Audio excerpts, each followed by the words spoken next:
Assalamualaikum warahmatullahi wabarakatuh. Salam jumpa bagi kita semua. Berjumpa kembali dengan Rina di Ruang Sehat. Dan seperti yang Anda lihat, hari ini suasana Ruang Sehat berbeda ya dari episode-episode sebelumnya. Namun tidak mengurangi esensi kita dalam perjumpaan untuk membahas terkait edukasi seputar kesehatan. Baik, di episode kali ini kami menghadirkan Dinas Kesehatan Kabupaten Tabalong yang akan membahas berbagai macam tema tentu saja. Namun di tema kali ini akan membahas terkait, kayaknya kita agak familiar gitu ya dengan pembahasan kali ini. Waspada penyakit menular bersumber dari binatang, dari nyamuk hingga gigitan ular. Luar biasa sekali ya. Ini pasti pernah Anda jumpai ataupun Anda pernah menjadi korbannya seperti itu ya. Nah, Anda wajib untuk menyimak karena akan kita bahas terkait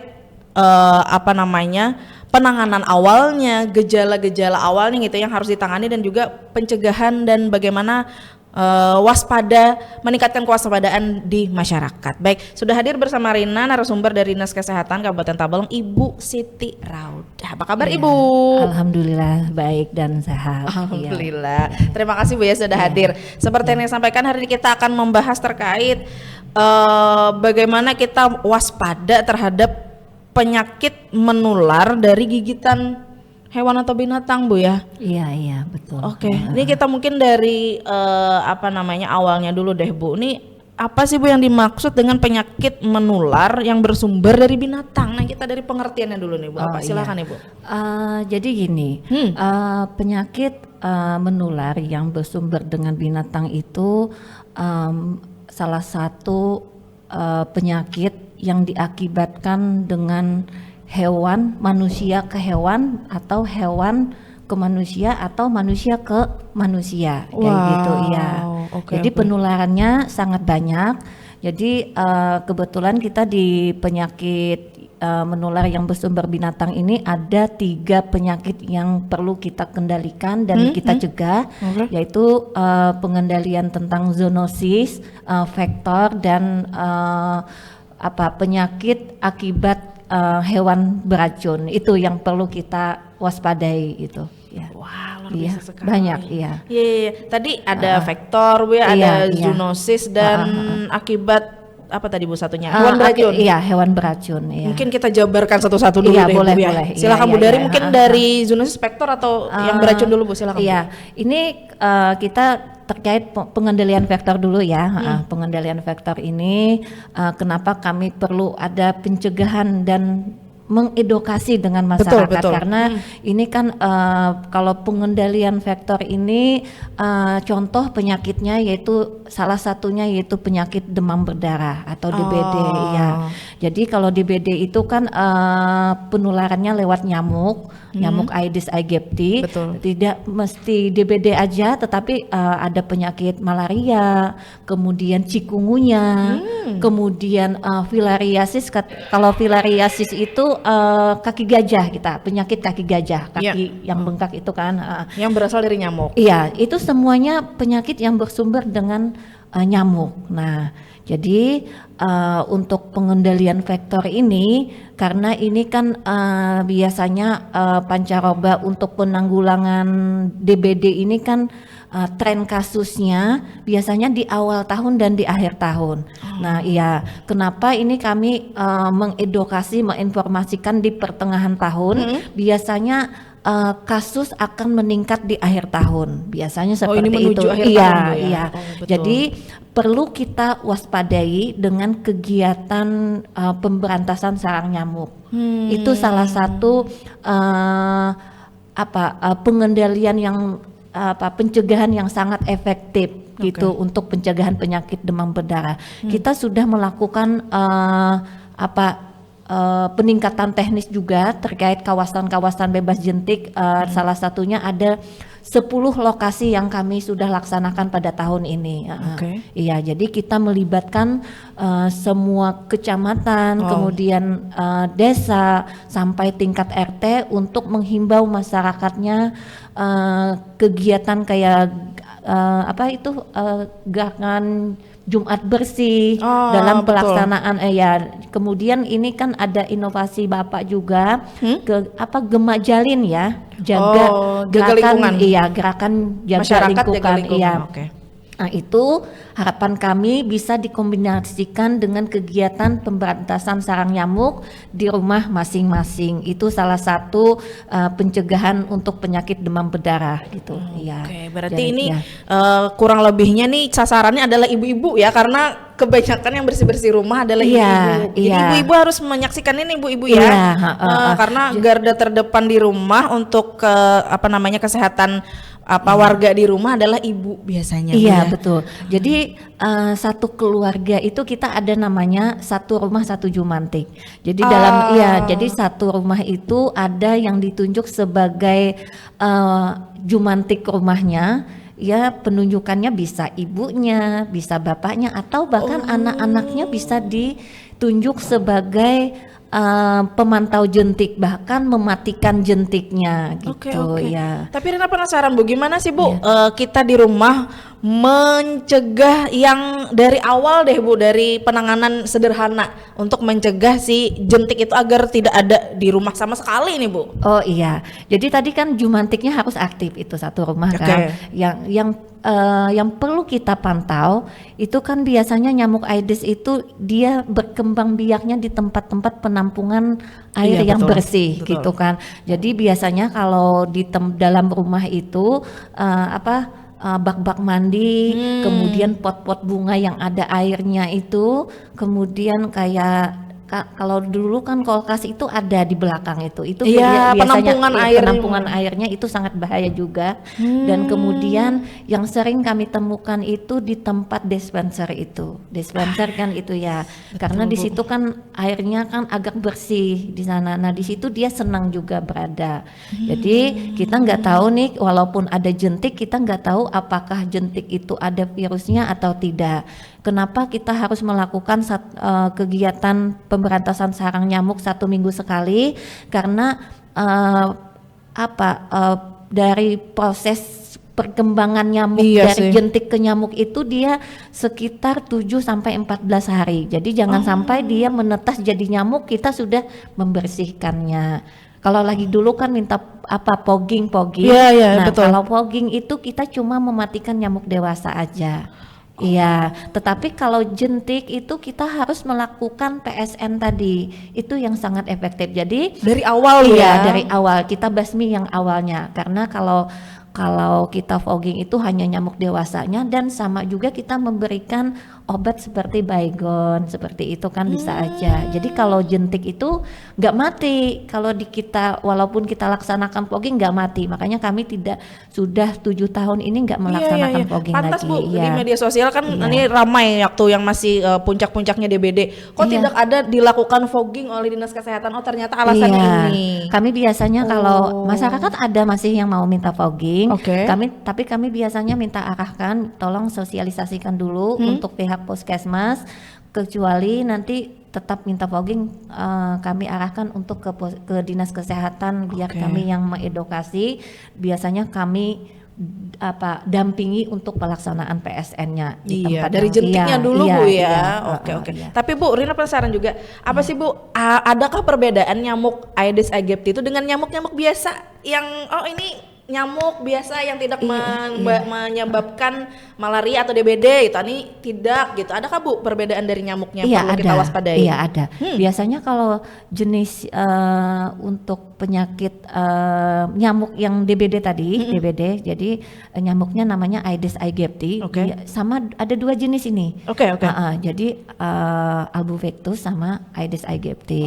Jadi ada 2 jenis. Jadi motif apa sih bentuk nyamuknya itu bentuk nyamuknya itu hitam putih itu salah satunya. Jadi harus dicek dulu tapi ada yang menggigit. Kalau di vektor ini kan nggak mesti masalah jentik Aedes aegypti, tetapi kita perlu waspada semua jenis nyamuk karena nyamuk semuanya itu ada penyakit contoh tadi kalau malaria kan dia nyamuknya nyamuk Anopheles itu biasanya daerah pedalaman itu biasanya, makanya yang menyerang masyarakat kita itu biasanya pekerja hutan itu nyamuknya beda. Kemudian kalau katanya nyamuk colek itu kan aman aja. Biasanya nyamuk colek tuh nging Iya, gitunya iya, itu kan, heeh. itu katanya aman. Ternyata nyamuk colek itu bisa menyebabkan penyakit cikungunya. Iya. Lagi dan Kalau lagi. cikungunya itu gejalanya biasanya ini dia kayak menyerang sendi-sendi tulang gitu. Makanya kita sakitan, bahkan ada yang sampai nggak bisa jalan. Ya, Waduh, itu oke, kalau oke, oke. cikungunya. Oke, tadi sudah dijelaskan Bu ya Iya. bahwa langkah awalnya adalah mematikan jentik. Nah, Iya. untuk misalnya nih ada katakanlah ada orang terserang DBD nih, apa Iya. yang harus dilakukan sih Bu? Oh iya, jadi karena ini gejalanya kan kita nggak tahu karena gejala penyakit DBD Iya. ini sama dengan penyakit-penyakit lainnya. Iya. Iya, demam tinggi mendadak. Iya, betul. Biasanya 38 derajat sampai 40 derajat. Jadi sebelum dibawa ke puskesmas, harapan kami anak-anak maupun orang dewasa harus banyak minum air putih, itu salah satunya untuk pencegahan awalnya. Kemudian dalam 2 hari kalau tidak ada perubahan secepatnya aja dibawa ke fasilitas kesehatan untuk tindakan pengobatan kelanjutannya, itu harapan kami. Oke. Iya. Jadi intinya untuk si nyamuk ini apapun Iya. itu Bu ya, baik malaria, DBD Iya. dan lainnya itu adalah lingkungan intinya Bu ya. Iya betul. Lingkungan Iya, yang bersih. Lingkungan bersih. Tapi ya tadi lingkungan bersih. Kemudian tidak ada tempat-tempat penampungan air Iya gitu. sih, iya. Itu sangat Biasanya ada di berisiko. botol-botol itu Iya, Bu ya. Kita iya, tidak iya. sadar oh hujan tapi tidak terbuang Iya, airnya. iya, Iya sih, oke, ini itu, jadi iya. PR kita Iya, ya, iya, warga iya, di iya, rumah. iya. Nah, ya. Oke. Kemudian ini kan tadi kan masalah penyakit vektor yang Oke, bersumber betul. dengan vektor kan. Kita ini ada lagi masalah penyakit zoonosis. Zoonosis. Iya, zoonosis ini sama dengan penyakit yang bersumber dari binatang juga. Dia dari manusia ke hewan ke manusia. Hewan gitu. ke manusia, oke. Hewan ke manusia, iya. Ini ada virusnya biasanya. Nah, salah satunya kita di Tabalong ini yang perlu kita waspadai masalah penyakit zoonosis yaitu penyakit rabies itu. Oh, Iya. anjing, Bu, Iya. ya? Jadi Oke. kalau rabies ini ada binatang yang yang berisiko dengan penyakit rabies, biasanya anjing salah satunya. Salah Kemudian- satunya, berarti iya, ada lagi, Bu? itu. Kalau anjing itu 98% itu virus rabiesnya ada pada anjing rata-rata. Oh, ada hewan yang lain Bu? Ada, ya. Oke. Ya, biasanya pada kucing, kemudian kera, kemudian kelelawar, bahkan musang. Tapi dari 4 binatang tadi selain anjing itu hanya 2% virus yang ada dalam binatangnya. Tapi kita tetap waspada. Terkenalnya ini si anjing Bu ya? Iya, Yang anjing. membawa rabies. Iya, Oh, iya, oke, iya, oke. anjing. Jadi kada mesti anjing kalau masalah zoonosis ini. Jadi ada penyakit leptospirosis. Apa itu, Bu? Leptospirosis itu penyakit yang diakibatkan oleh air kemih si tikus. Iya, tikus. Jadi kemudian flu burung. Oh iya, flu burung, iya. H5N1. Iya, flu burung itu kan dari unggas-unggas. Iya, betul. Iya. Kemudian ansrak. Ansrak itu biasanya pada hewan sapi biasanya. Kenapa seperti sapinya itu. Bu? Sapinya sakit, tapi kalau untuk teknisnya di binatang-binatang itu mungkin bukan ranah kita, Iya, iya, iya. ya, tetapi kita penanganannya di manusia. Oh, berarti sapinya sakit dan menularkan ke manusia. Iya, betul, iya. oke, Iya, oke. heeh. Jadi kita kalau di Tabalong ini kan kalau penyakit selain rabies ini dari segi zoonosis kita tidak ada kasusnya, Oh, oke. tetapi kita yang sangat kita waspadai yaitu rabies karena Betul tahun sih. 2025 itu kasus rabies kita ada 2 kematian positif. 2, Bu? Iya, 2 kematian dengan jumlah kasus gigitan 190 Wow. kasus. Selama 2025. Iya, kemudian 2026 ini sudah 73 kasus sampai bulan Mei ini. Ya. Wow. Dan, Kalau boleh iya. sebut Bu, daerah utara, selatan atau tengah itu Bu? Kalau lagi dulu kita ada wilayah-wilayah yang berisiko ya seperti wilayah Tanta itu daerah Warukin, kemudian Haruwai itu daerah Surian, kemudian Upau itu kan hampir di Upau itu daerah Kaong itu biasanya sangat berisiko. Tetapi saat ini kasus-kasus gigitan itu hampir semua wilayah ada kasusnya. Iya, Oke. jadi perlu waspada juga Perlu nih. Bu, perlu Iya. sekali. Tapi Iya. apa sih Bu yang harus diwaspadai nih masyarakat ketika melihat ada anjing? Oh itu ada dia rabies, apa ada ciri-cirinya Kak Bu? Iya ada. Biasanya kalau kalau anjing itu biasanya dia sangat agresif. Siapapun ada yang di dekatnya dia selalu menerkam. Itu Selalu menerkam, iya, bahkan menggigit, pokoknya dia mencengkram gigitan iya, Bu ya. iya. Dan dia biasanya takut cahaya, binatangnya itu takut air, makanya gejala sama binatangnya itu kalau kita yang kena digigit itu gejalanya hampir sama. Jadi kalau sudah digigit itu kan kalau virus yang masuk ke dalam tubuh manusia ini tidak langsung muncul. Oh. Jadi iya tidak langsung muncul gejala, tetapi dia 2 minggu setelah digigit sampai 2 tahun baru bisa muncul gejala. Waduh. Iya, makanya tadi kami kalau ada kasus-kasus gigitan, ya baik itu gigitan kucing, anjing, atau kelelawar, atau bahkan musang, itu kalau di tempat kejadian usahakan lakukan pencucian luka dengan sabun, kemudian pakai air mengalir selama 10-15 menit. Itu alternatif awal penanganannya sebelum dibawa ke Fasiankes. Jadi nanti di Fasiankes itu tergantung kondisi si binatangnya itu liar atau tidak, kemudian dilihat kategori lukanya, nanti bisa diberikan vaksin atau tidak. Itu nanti ditentukan oleh tindakan lanjutnya. Tetapi awal penanganannya tadi harus lakukan pencucian luka tadi dengan sabun, dengan air mengalir selama 10-15 menit itu. Iya. Setelah tergigit. Iya, setelah tergigit sebelum dibawa ke Fasiankes. Tapi ciri-ciri awal gejala awal ini selama kurun waktu 2 tahun tadi apa sih Bu? Panas kah, meriang kah, apa sih Bu yang dialami? Iya. Jadi biasanya kalau muncul gejala awal, gejala ringan itu biasanya kadang-kadang demam. Iya, demam, pusing, mual, seperti sakit biasa. Tetapi kalau penderita itu kalau sudah muncul gejala kayak takut cahaya, takut angin, itu sudah positif kena gejala klinisnya. Wow. Dan kalau sudah kena gejala klinis itu tadi 99% tidak bisa ditolong lagi gitu. Hasil akhirnya apa? Meninggal kan Bu? Iya, meninggal. 99% pasien itu bisa paling lama 1 minggu dipanggil sudah seperti itu. Iya. Tapi si anjingnya nih, mohon maaf ya, tapi si anjingnya apakah bisa diobati Bu? Atau kalau sudah kena rabies si anjingnya tidak bisa? Jadi ini rabies itu kan kalau pada anjing dengan gejala tadi dia takut cahaya, takut angin, takut udara, itu biasanya anjing 14 hari itu dia pasti, atau 5 hari sampai 14 hari itu dia mati sendiri. Iya, makanya pada manusia biasanya kan ada pemberian vaksin hari ke-0, hari ke-7 dan hari ke-21. Kalau binatangnya itu dalam hari ke-7 itu masih sehat, kita pantau juga, kita observasi juga si binatangnya juga kalau memang peliharaan ya. Jadi hari ke-21 itu kita bisa di stop untuk pemberian vaksinnya kalau binatangnya sudah terlihat kalau binatangnya itu sehat aja gitu.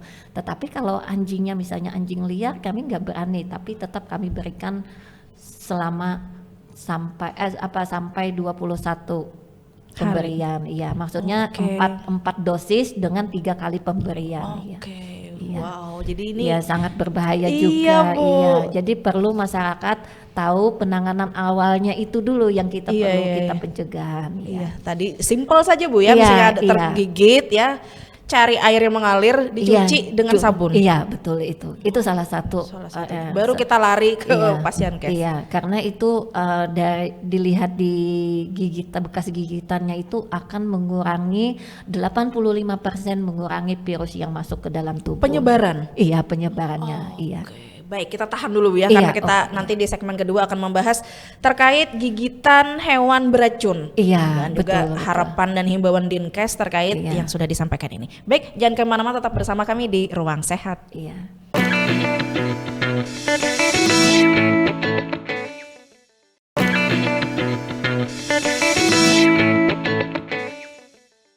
Oke, baik pemirsa, kembali lagi bersama Rina dan juga Ibu Raudah. Tadi sudah membahas panjang sekali Bu ya, terkait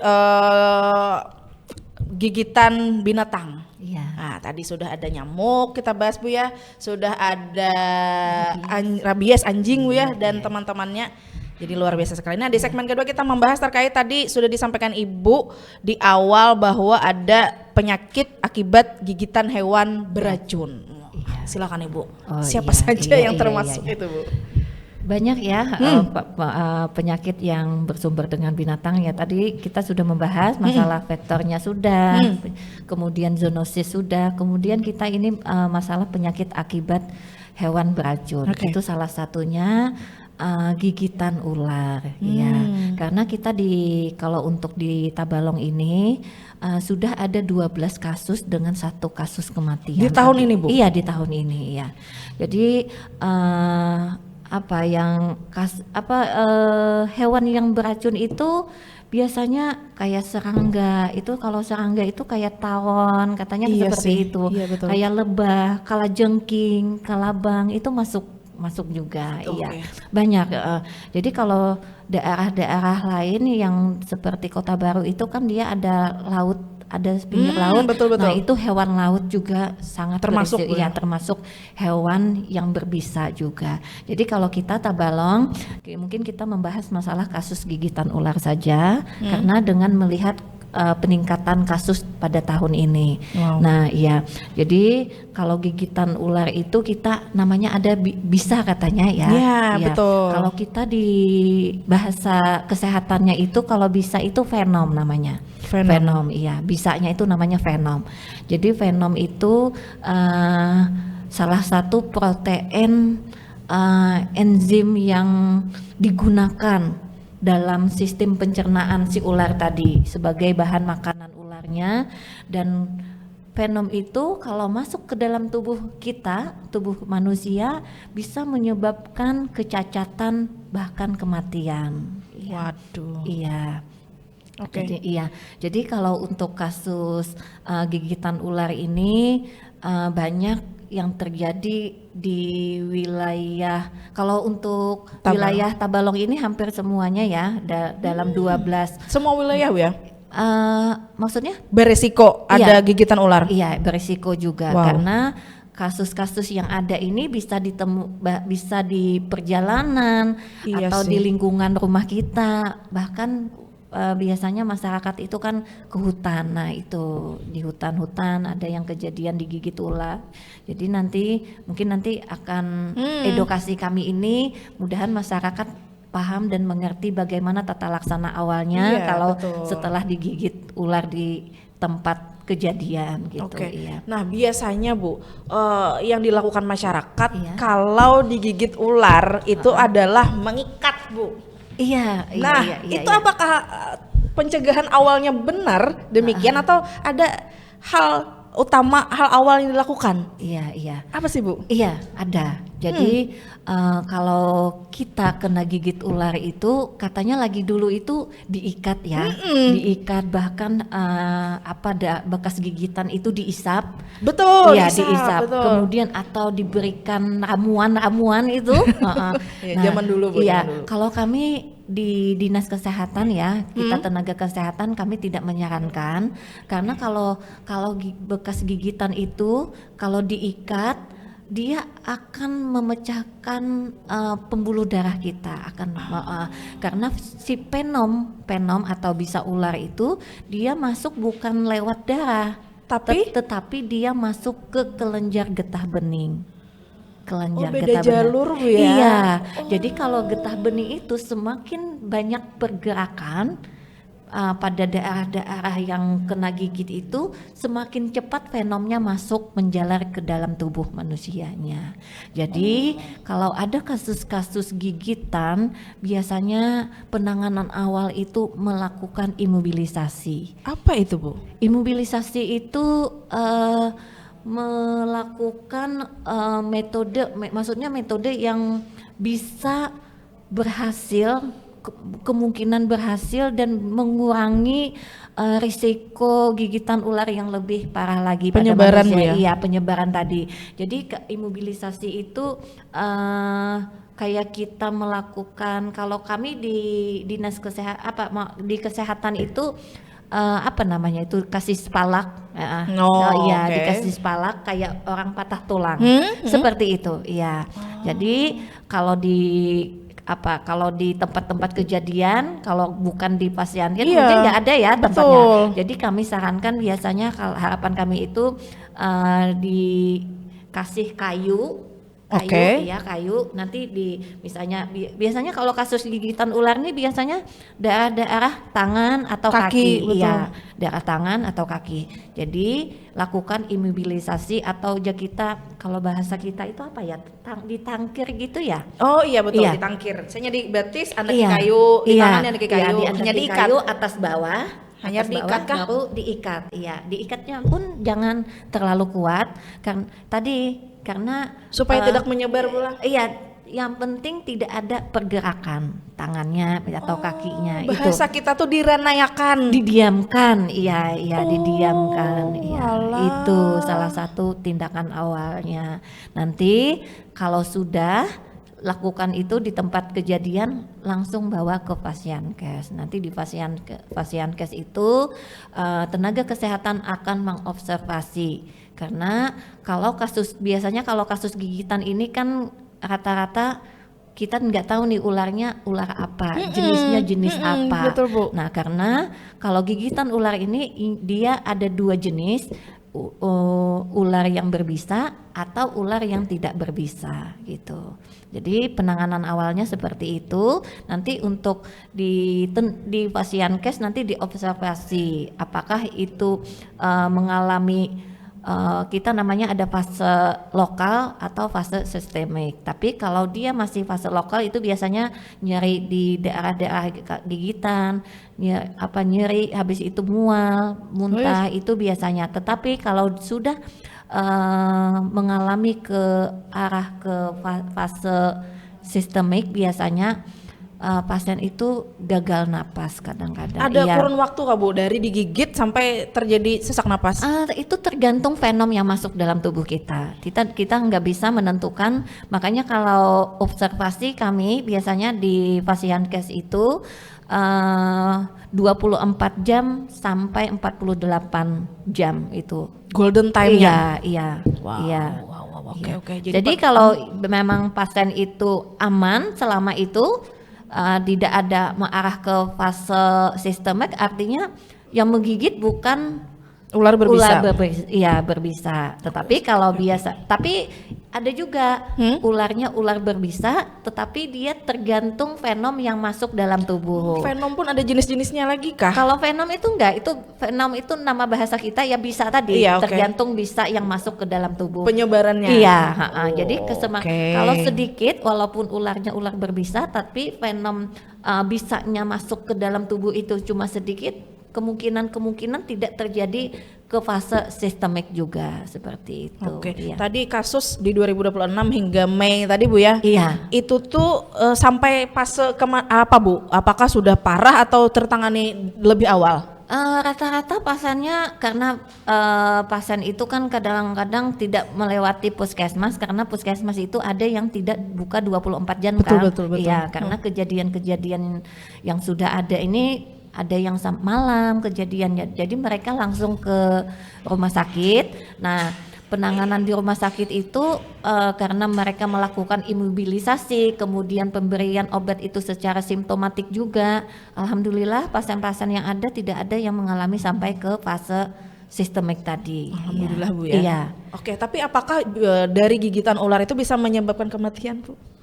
Bisa. Bisa, Bu, iya, ya? bisa kalau keterlambatan. Iya, keterlambatan penanganan kalau dia ularnya yang menggigit itu ular berbisa dan bisanya sangat banyak masuk ke dalam tubuh tanpa ada melakukan imobilisasi tadi, kemungkinan kalau lambat ditangani bisa mengalami kematian. Karena Bu kurangnya edukasi masyarakat, masih Iya. memakai metode-metode lama Bu Iya, ya, iya, itu iya.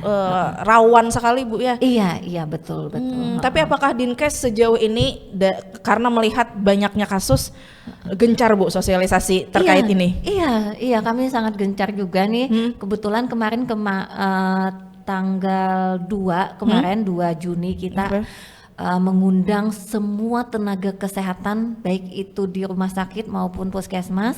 Kita undang di Hotel Aston, kemudian yang memberikan sosialisasi langsung sama ahli ular dari Kemenkes Ahli langsung. ular, ada ya Bu ahli ular. Jadi Oke. kalau di tenaga kesehatan khususnya di Fasiankes, alhamdulillah sudah bisa menangani sesuai apa yang sesuai dengan SOP lah seperti itu. Tetapi kita ini masih kurangnya pengetahuan masyarakat bagaimana Bu. penanganan awal di waktu di tempat kejadian seperti itu.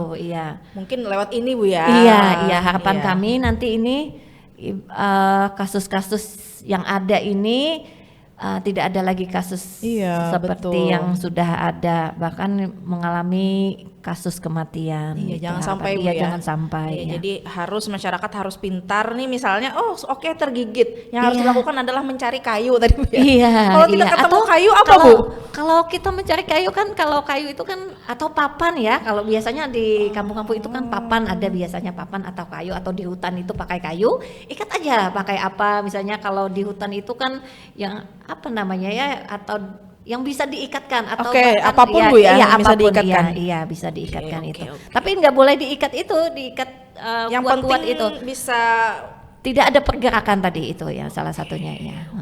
Oke. Lumayan kita banyak PR hari ini ya. Iya. Tadi dari nyamuk Bu ya, dari nyamuk, dari anjing, rabies apapun itu, dan terakhir ini adalah ular. Pesan dan himbauan ibu-ibu kepada masyarakat yang saat ini menyaksikan apa sih Bu terkait pencegahan awal, pencegahan terkait zoonosis dan lain sebagainya? Silakan Bu sampaikan. Oh iya. Ini pencegahan untuk penyakit bersumber binatang. Kami harapkan kepada masyarakat, khususnya masyarakat Tabalong, kita saling menjaga lingkungan, menjaga kebersihan lingkungan, baik itu di segi tempat-tempat penampungan tadi ya, penampungan air, kemudian itu untuk membasmi jentik-jentik nyamuknya, kemudian lingkungan bersih itu kan, kalau bersih ular tidak ada juga. Betul. Salah satunya seperti itu. Ya, itu harapan kami. Jadi ada kegiatan Jumat bersih atau Sabtu bersih yang dikombinasikan dengan kegiatan Gemak Jalin tadi. Itu yang harus kita aktifkan lagi. Mungkin pengaktifannya 1 minggu sekali di rumah kita masing-masing. Kemudian penanganan awal tadi, harapan kami kalau ada kasus-kasus gigitan yang berisiko dengan rabies, lakukan pencucian luka, pencucian gigitan dengan air mengalir pakai sabun selama 10 sampai 15 menit.